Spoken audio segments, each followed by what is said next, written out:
What is up? Welcome back to Welcome back to our channel. Once again, it's me, your bearded bro, QuickSilver 15, back with another video. And today we'll be doing a movie review of a new Netflix show that will put you to sleep.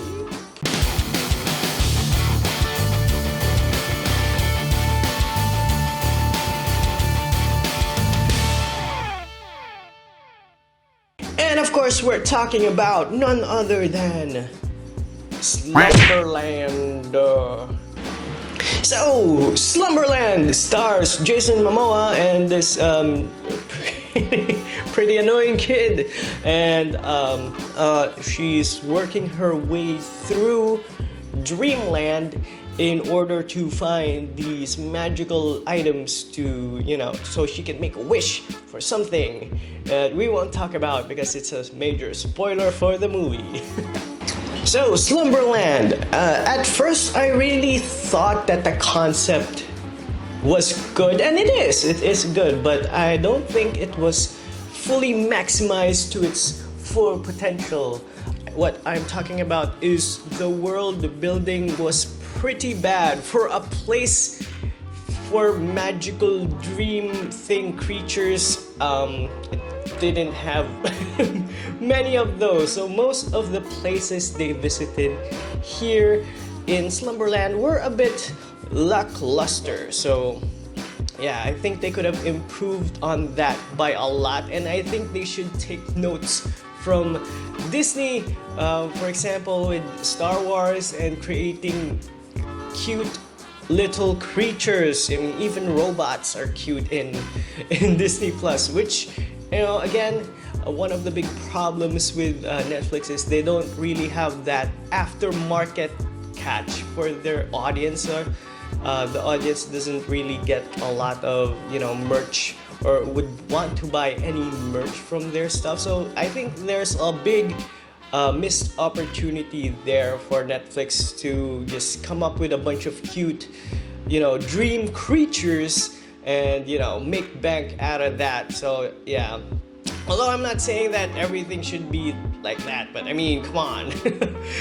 Netflix is has a lot of bad movies under their belt right now, and I think Slumberland is definitely one of them. So the charisma of Jason Momoa was not enough to salvage this movie. A lot of the characters were flat. Again, also the world felt flat for something that's supposed to be magical and dreamlike. There wasn't really much, interesting characters to be had. So one of the most interesting characters here is Uncle Philip. And sadly, he wasn't really the main focus of the story, so he was just a bit explored. But in those moments, I think he really did shine. You can really relate to the character. I mean, I guess it seems I'm close to that age range, maybe. So yeah, maybe I can relate more to him. But the main character, who was a kid, felt a bit too bratty, a bit, I don't know. I can't really feel for her and her mission. Jason Momoa's character felt a bit underdeveloped, and yeah, he felt like a one-trick pony, and his motivations weren't that. You don't really feel it that much, his urgency for that. And yeah, overall his character is supposed to be charming, but felt like he was a bit of an asshole. So yeah, a lot of mixed signals with this movie. Also, again, the main character kid was, it's hard to really root for her in this movie. So graphics wise, I mean, it's not that bad. Well, it's not good either. So it's falling under the mid-range. It's nothing too spectacular about it. Again, I wish they could have developed the world more, made it more magical. One good example for an awesome dream experience is also in Netflix, surprisingly, and it's supposed to be darker, and that ended up being more magical than this. And it's, of course, Sandman. So if you want to watch some multi-dimensional dream adventures, I would recommend Sandman over this. So, Slumberland, yeah, nothing worth getting excited about, although yeah, Jason Momoa does star in it. I would probably just wait for Aquaman 2 if you're itching for that Jason Momoa Jason Momoa itch or something. If you're a big fan, I would just wait for Aquaman 2. I mean, again, this is kind of one of those meh straight to TV movies. So yeah, we're giving Slumberland just, you know, a good 5 out of 10. I mean, it's a good kids movie. It's interesting, but you know, nothing much for adults to, you know, go crazy about. Again, if you want to watch something with your kids over the weekend, I would probably download Disney Plus. Although this is not sponsored, it is a new service that is up now for us movie geeks, and it just has a lot more to offer at this moment in time. Well, compared to, well, Netflix overall, I guess if we're doing a comparison of streaming services, Netflix overall does have a lot more shows compared to any other streaming platform out there. Next would probably be Disney Plus for the amount of content you can watch there as well.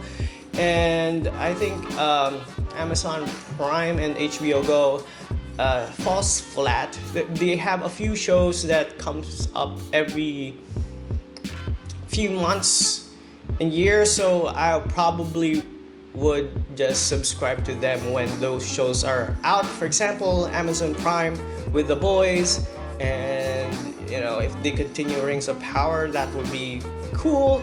But overall, not many movies to see there. And in HBO Go, they have shows like Euphoria and Game of Thrones and House of Dragon. But again, for, you know, trying to utilize or maximize your viewing experiences with those streaming services are a bit low. So they need to really bring up their streaming game compared to Netflix and Disney Plus. Although the problem with Netflix is they do have a lot of new movies, but they're not always the best. So I think they're just, you know, crunching out a lot of stuff that isn't really, you know, masterfully crafted as they should. So I think Slumberland was a great idea. Overall, the execution was bad. I think there's a lot of missed opportunities to creating a lot more magical creatures. I mean, they had this one pig creature, but you know, I'd pick Baby Yoda over the pig stuffed toy any day. They could have made it a bit more sellable or a bit more cute. But yeah, again, we're giving Slumberland just a passing 5 out of 10. So what do you guys think? Have you seen Slumberland? Let us know down in the comments below.